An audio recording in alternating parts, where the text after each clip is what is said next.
Local productions seen on Delta College Public Media are made possible with support from viewers like you. Thank you.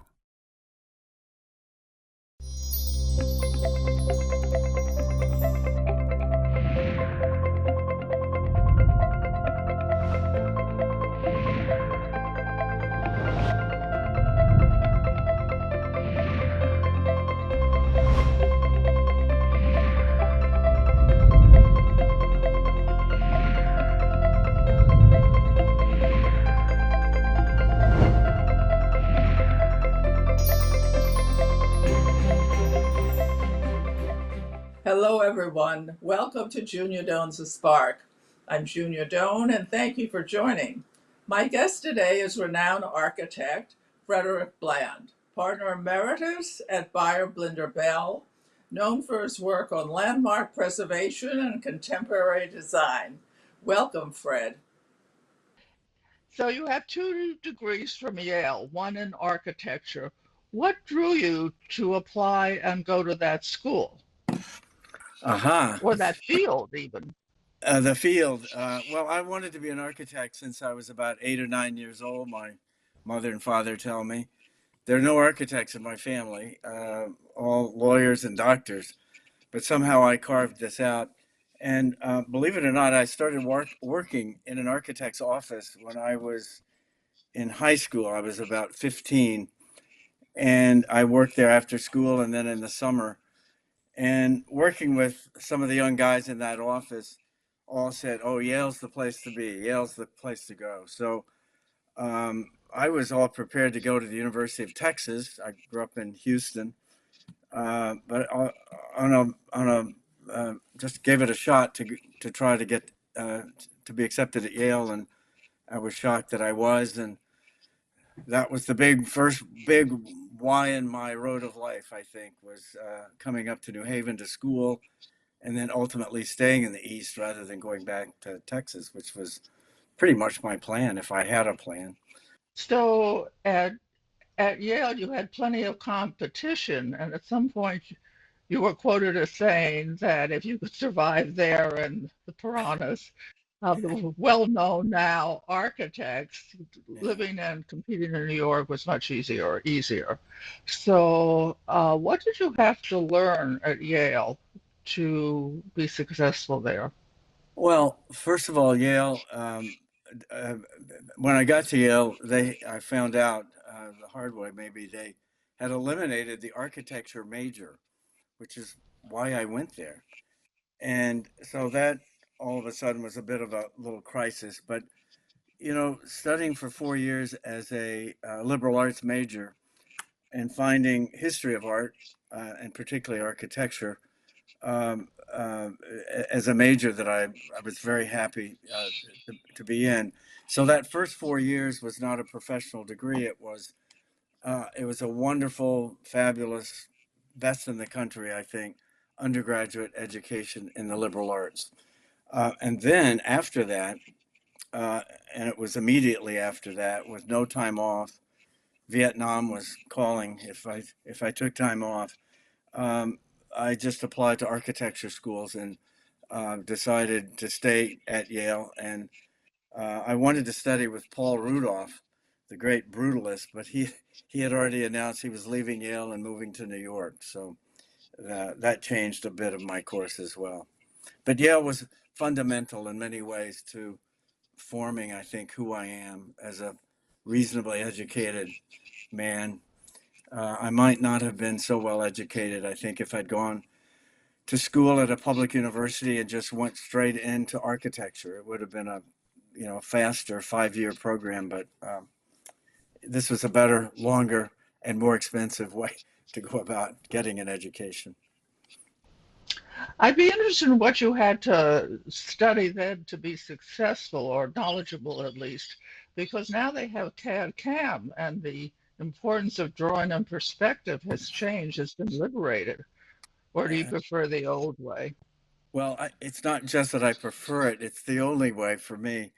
Um, Luckily or unluckily for me, I was advancing in my firm to the degree that had I cycled back to learn how to use new digital technologies, I would have been putting the firm at risk, actually, by spending more time on a technical competency, which was not maybe unimportant or undesired, but I wasn't really that wrapped up in it.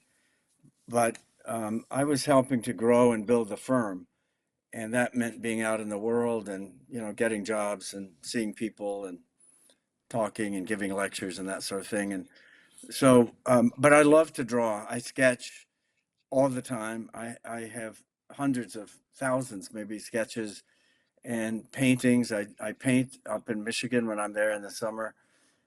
So I am a tactile person, but I don't use digital technology myself. I use it by meaning I sketch, and the people that I work with in my office would convert my sketches into digital forms that then we could use. You talk about there seems to be at least two schools of design, architecture design now, the formalists and the new urban design. What drew you to new urban design rather than the other? New urbanism is a complicated topic. It means different things to different people. It started around in the late 80s, maybe 1990 or 91. It was probably named. Just at the time, by the way, I started teaching an undergraduate class in the future of cities at NYU. Um, New urbanism was very exciting when it came about, I think, because it was more focused on urbanism than architecture initially. It was about making cities that resonated with people, that acknowledged people, people walking down sidewalks, saying hello to each other, sitting on stoops, having front porches in their houses, having the houses face the street, close to the street, not behind a huge a big lawn in the suburbs or set back from the sidewalks in cities. So it's more about a way of thinking about urbanism. Um, in New York, at least, it could be said as the clash between Jane Jacobs and Robert Moses. And I was definitely a Jane Jacobs person, not a Robert Moses person at that point. The thing about design, architectural design or city design, that always gets me is I don't think they plan for rain and slush very well. And they don't seem to want people to sit down anywhere and visit, as my grandmother would say. Um, so there's not much seating. Now I understand there are other issues Yeah. against putting seating in, but is it from an architectural point of view, they're not pretty enough, or they No, impede traffic, foot no. traffic? I think architects would have seating, whether it's formal seating like benches or informal seating, which you now see more and more, by the way, in cities, particularly New York. You would think that uh, 1,000 chairs put out every morning in Bryant Park would be gone, but they're not gone. People respect that, and they move them around. They sit in the sun. They sit in the shade where they need to be. Um, no, it's not about architecture at all. Architects, those of us particularly interested in how design and society responds to architecture. Um, it's, I think, about the bad guys, let's say, because there are bad guys in cities, um, and everywhere else, I suppose, too. But the bad guys sleep on the benches and whatever. So it's easy, I guess, for cities to restrict them to some degree. It's too bad. It is too bad. Yeah. I always admire people who donate a little patch of land to the city or to a 501c3 to have a little pocket park, Paley, for Yep. example. Yep. So it's wonderful. Well, you've had a meteoric career, and I wonder what changed you. Did you change over those 50 years? I changed immeasurably, but don't we all in 50 years, 60 years? Yeah, it was 61 years ago that I arrived as a rank freshman at Yale. Boy, was I ranked too. I was a guy from a public high school in Houston, albeit considered then the best high school in Texas. I was still outclassed by my new classmates who came from Andover and Exeter and Choate and places like that. Um, so I changed a lot from a um, I don't know, a backwoods guy. I mean, we didn't think of ourselves in Houston as being so backwoods, but when you get to Yale and New York City and so forth, you realize that you are a bit backwoods. Um, so I've changed a lot. I've changed in what I believe. I became along the time, ironically, very ironically, I think, because Houston is the most suburban of all of America's big cities, by far the most suburban. We don't even allow zoning in Houston. It's antithetical to the way Houston thinks of itself. Um, so I became an urbanist. I became fascinated by cities, particularly New York City. New York was this mystical, magical place that was 180 miles, whatever, 80 miles, I guess, from from New Haven. But anytime I could hop on a train and be down there in a couple of hours, it was like being in a completely new and different world. And I love that world. I love the anonymity of being in crowds. I was just there this morning. Came back on the train to my little studio here in Stony Creek, Connecticut, which is the antithesis of New York, I suppose. But I just love New York, being in the crowds last night, wandering around Union Square, Madison Park. These are the great places. So I became an urbanist over time, which was shocking to me. And maybe my parents, who never quite understood all of that, I didn't really either. Who knew? You flourished. I flourished. Well, And it's hard to go home again, actually, I think it is hard to go home again. because you're different. You Although I'm see going to be doing options. it, I'm going to be doing it at the end of this month, taking my family back to see their roots. My grandchildren have never been to Texas, and when I proposed that in my 80th birthday, which is coming up in 3 weeks, that I thought it would be fun for us all to go to Paris. My grandchildren were excited, but they said, we'd really like to go to Texas. And so I switched gears and we're off to Texas, not Paris. What are you likely to think it's to show them or talk about with them A whole lot of it, in Texas? I'm embarrassed to say, it will be food. Um, there's, I mean, you can get any kind of food, of course, in New York where I am all the time, but somehow the food in Texas is different. It's a big three. Uh, there's seafood because we're along the Gulf Coast in Galveston, where I was actually born. There's Mexican food because we're near Mexico, and that's always been a big part of Texas cuisine. But then there's barbecue, which many states vie for the best, but I will put Texas up against any of them. So it'll be about food. Uh, I have this image that my grandchildren, who are 16 and 12, they're not tiny little youngsters, but they are going to be shocked when they get off the plane and see a great big city in Houston rather than, I imagine they feel like we're going to land on a ranch and we'll be greeted by cowboys. But we'll see. Houston is a different I think place. the colors are different. I'm from an old Oklahoma family and Oh, not that far oh, away from Texas. that's right. And I grew up in the city of New York. And what surprised me going out there as a child is how flat it was and how Yeah, colorful. yeah, Intense blue skies, black oil wells, yeah, summer wheat. You had a sense of possibility. And still, I think there's a sense of can do. You want it, you do it, absolutely. in the sense of A- build it. absolutely. More than in the East, although that, depends on the person and so forth and so on. Yeah. And I learned a lot about myself because after Ted died, I had no one really to talk to at a high level. Mm, And so I started going to conferences. And I went to one at Stanford on entrepreneurism and something. And one was on obesity, which was then not a recognized subject in America, something to be concerned about. Anyway, they broke us all up and sent us outside in groups of five to put our ideas of how to solve this issue.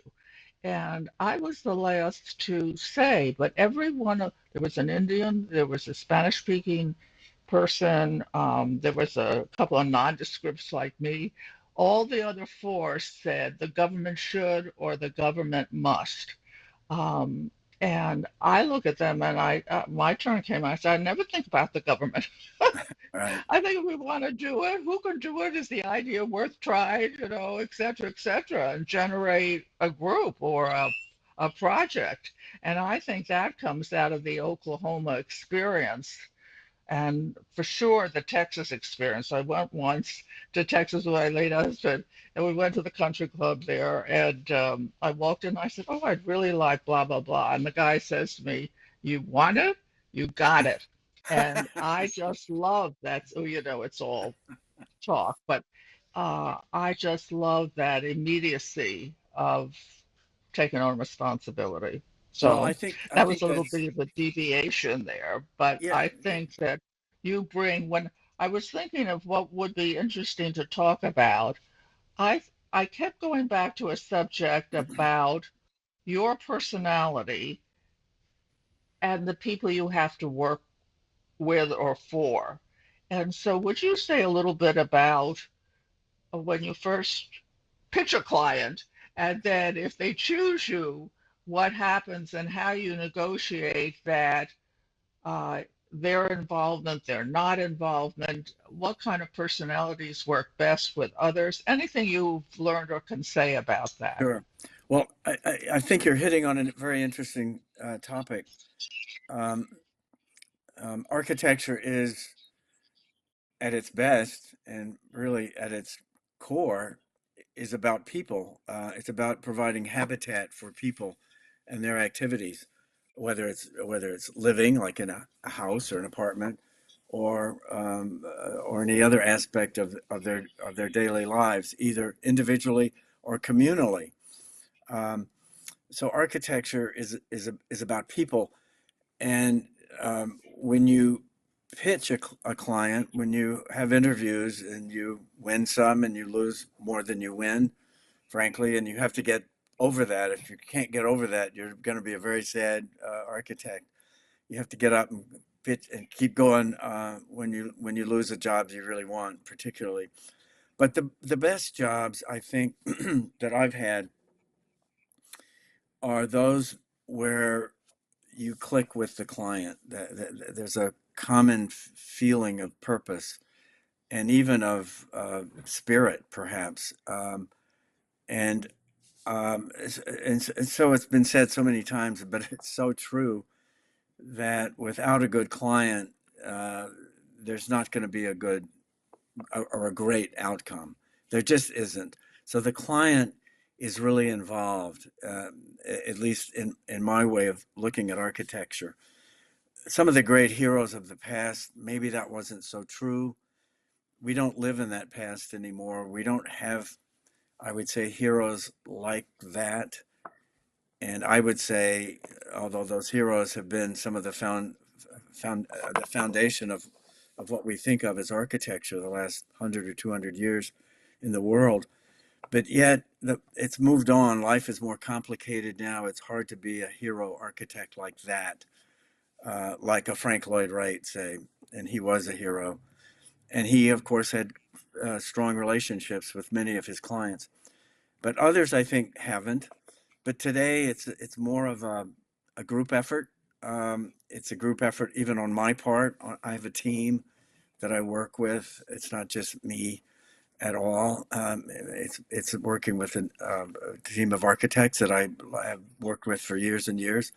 But it's also working with engineers of all sorts, with client specialists and so forth. It's a complicated situation.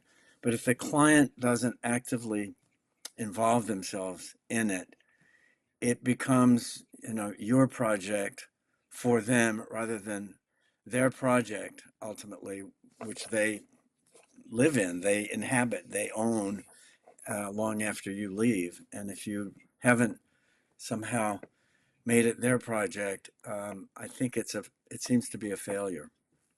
I'm pondering on that because I I thought it would be an intrusion No, to have a client who said, I don't know no. about that, the Well, use here, the proportion is off, or it can be an intrusion if it's the wrong client. Uh, and that happens sometimes. And sometimes you get into a project and you realize you're not clicking with each other and you go your separate ways. That does happen. But I don't view it as an intrusion. I view it as the rightful owner, let's call of this project, because she is the owner ultimately, uh, and making comments. If the comments are very specific, I want that bathroom to have that fixture or that kitchen to, that's very specific. And if it's unimportant, it's fine. But if it's a very specific thing that it goes against your artistic grain on what you're thinking about, then you have a conversation about it and you delve into it deeply and you say, well, I want that window there because X. And the client might say, well, I didn't because of that, but now I'm beginning to see why you want it. And it's a conversation. It's a back and forth. I remember reading that in the 1940s, the architects of the day believed if you could put people in beautiful surroundings, their behavior would improve. Are you of that school, or I think architects tried in the 70s, 60s, and 70s to be social scientists when the society was changing so fast around them, and it failed. Frankly, it didn't work. Um, so I'm a little jaundiced about that idea. I'm not sure we can bring. We do bring beauty. If we don't bring beauty or a sense of beauty or well-being, we've failed. But to change a person dramatically might be a little bit of a reach. But then I think some people I do know live in my houses and think their world is wonderful because of the house. So maybe, Junior, maybe you're right on that one. Maybe there's right on both sides. good that you heard that though. So tell me, Northern Michigan, has it had any kind of effect on you? Have you been an annual visitor? For over for over half a century, I've spent August and a little bit of September, and maybe a little bit of July in northern Michigan at Lakeside Camp on Higgins Lake, as you know, being a sort of neighbor up there. Um, what's changed me there? I'm a gardener. We haven't spoken about gardening, but gardening is becoming hugely important in my life, almost overtaking architecture to some degree. And what's changed me about going to the North Woods of Michigan, which I love to describe that way, um, are the forests and understanding about forests. Because where I came from in Texas, we didn't really have forests. Living in New York, we don't have forests. Even in Connecticut, we have forests, but not really, not like the great uh, white pine forest that existed once on the whole northern part of Michigan. So I've come to really love the idea of forest as a garden, as a certain kind of garden. And you and I have talked about how forests are being maintained by people these days. Some are quite maintained, others left to their own. Um, Alexis de Tocqueville went from Detroit. He was told he told people he wanted to go up to Saginaw, where there was a fort, and people said, "Oh, you can't go. You can't go. It's too dangerous. You'll get lost. The woods are too thick. You'll never find your way." He did find his way, and he wanted to keep going north. And they really begged him, "Do not go further north. The woods, you will lose your way and die in the woods." So he didn't. So this magnificent forest. The remnants of it I do accept, but I view forests as extraordinarily important for the earth, and just on a very local basis, they're very interesting. And as you and I talked last summer, our little forests around our camps are being manipulated by smart people. But I still wonder, is that manipulation as needed as it seems to be carried out? I still wonder. Interesting. That's I'd have to get a little more information before sharing a comment. A couple of ways you could Yeah. meander down those paths. So I learned from your book, though, that you feel your up top is complete now, and you are Well, a man who dives in and takes on things that interest you. What, if anything, interests you now to take on or dive into? well, my little 1 acre estate, I use that in quotes because I live in a little village where most of the houses are the houses aren't all so small, but the properties are fairly small. Um, so my 1 acre seems rather large, but I have about 13 or 1400 species of plants being grown here. It's like a little botanical garden. It's being documented for the Smithsonian, which I'm surprised and happy to hear is happening. But it is pretty full. I can add endlessly small spring ephemerals and bulbs and that sort of thing, but no more large anything. Um, so I guess I'm digging down to looking at tiny things. Uh, uh, so, but it's okay. It's okay. I'm getting older too, so maintaining all of this, which I do more or less myself, um, is also taking a bigger toll. But people say, "Isn't that a lot of work to maintain your garden?" And I say, "Well, thank goodness it is, because I don't play golf, I don't play tennis, I don't Very funny. sail. Thank goodness it's a lot of work because that's what I love to do. I'm out in Thank it. you for appearing on this chance to get acquainted in a beautiful way. Certainly, the recognition of beauty and relationships and proportion and the times are different is all to your good. And someday we'll talk about the garden if you're interested. Anyway, everybody go out and do something kind for someone you know and someone you don't know and repeat it every day. And I'll see you next time. Blessings. To contact Junia, send her an email at juniadonsthespark@gmail.com. For more information, program schedules, and news about future guests, go to www.juniadonthespark.com. Thank you for joining us. See you next time on Junia Doan's The Spark. Local productions seen on Delta College Public Media are made possible with support from viewers like you. Thank you.